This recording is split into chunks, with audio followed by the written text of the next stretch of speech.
Volver a Venezuela no será fácil para María Corina Machado. Le toca esquivar la persecución de un aparato militar y prender las calles para romperle el juego a un régimen aferrado al poder. Mientras tanto, Jorge Rodríguez intenta estirar el tiempo con mesas de diálogo, con antecedentes mañosos para ganar tiempo, congelar elecciones y evitar el cara a cara con los votos. Estos temas los desarrollamos en Venezuela en Profundidad junto al profesor y analista político Jorge Galiano. Primero que nada, bienvenido, gracias por acompañarnos. Igualmente, para mí es un gran placer poder estar en conexión con ustedes y con esta gran audiencia de Impacto Venezuela.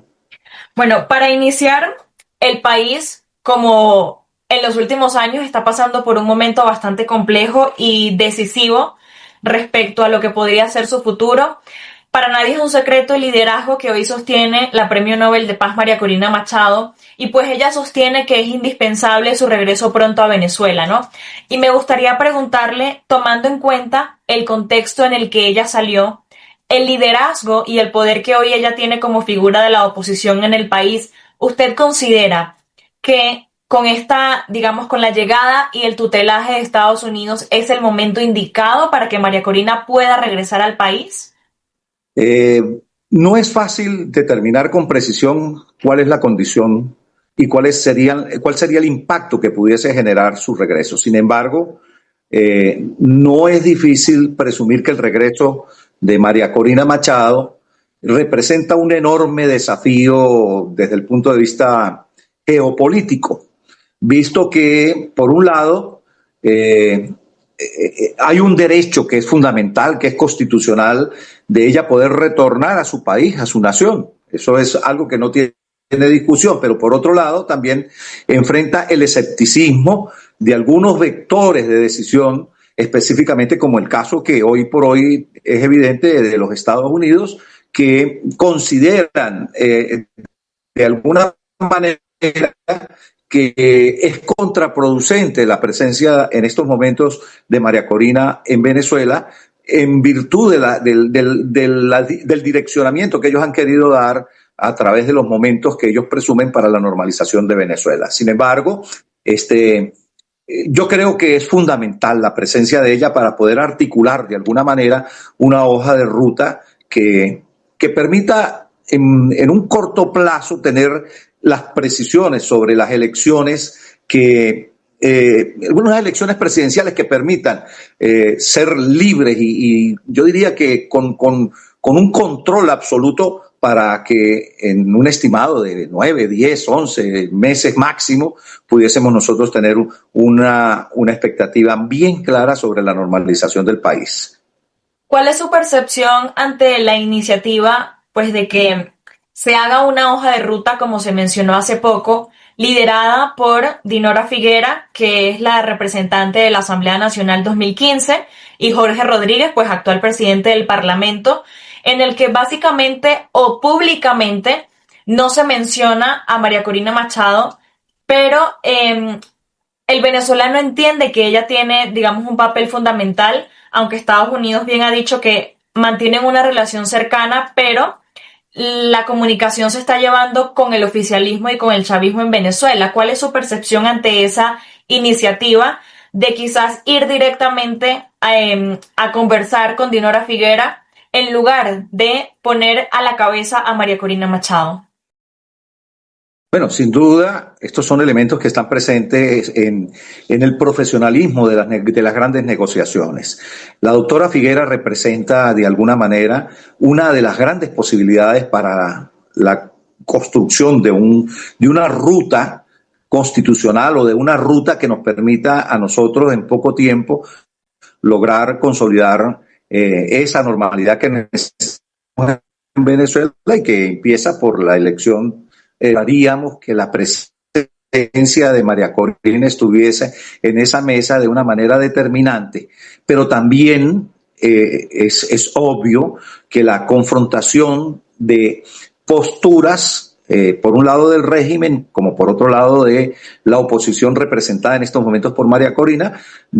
llegan a momentos en los cuales pudiesen ser tan irreconciliables que más allá de avanzar pudiesen más bien frenar ese proceso de normalización o ese proceso de reconstrucción institucional que necesita el país. Mucho se ha dicho de que Estados Unidos quizás, sobre todo el venezolano, el ciudadano de a pie, que es básicamente quien ha pagado las consecuencias de lo que ha sucedido estos últimos 27 años. Y al ver, por ejemplo, a Estados Unidos trabajando de la mano con Delcy Rodríguez, quizás el tema de Diosdado Cabello, de por qué todavía está en Venezuela, si pesa sobre él una cifra millonaria por su captura, y dice, bueno,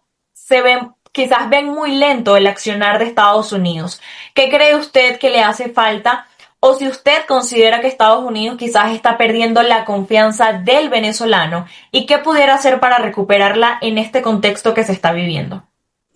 Génesis, el mundo se mueve alrededor de estrategias y el poder se impone de alguna manera como en un tablero de ajedrez, moviendo piezas que son convenientes para lograr el objetivo fundamental de tener el control y el dominio de lo que se pretende. En este caso, yo diría que sin duda hay espacios para pensar que hay muchas ambigüedades en la postura de los Estados Unidos cuando uno observa que son reconocidos de alguna manera aquellos funcionarios o aquellos personajes que de alguna manera han estado siendo cuestionados y que pareciera ser que Venezuela en estos momentos está atravesando una de las crisis más profundas que en su historia puede haber pasado. Todos sabemos que en Venezuela han habido crisis políticas e incluso por el año 1812, adicionalmente a la guerra independentista, también hubo un terremoto de grandes magnitudes. Pero la Venezuela de esa época a la Venezuela de hoy, en un contexto internacional, en un contexto donde Venezuela juega un papel protagónico en la paz, en la quietud y en la tranquilidad y el desarrollo del hemisferio, pues no es lo mismo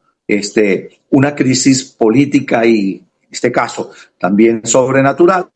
que hoy por hoy vivimos nosotros y que pudiera tener su impacto en esas ideas y en esas políticas de estabilización del hemisferio.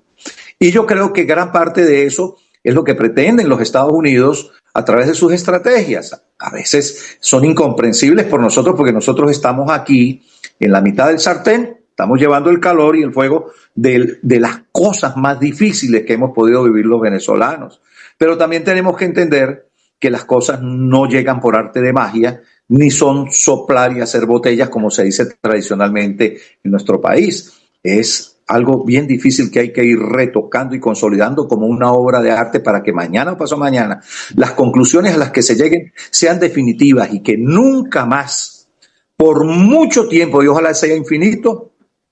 ni Venezuela ni ningún país del hemisferio puedan llegar a sufrir y a tener los estados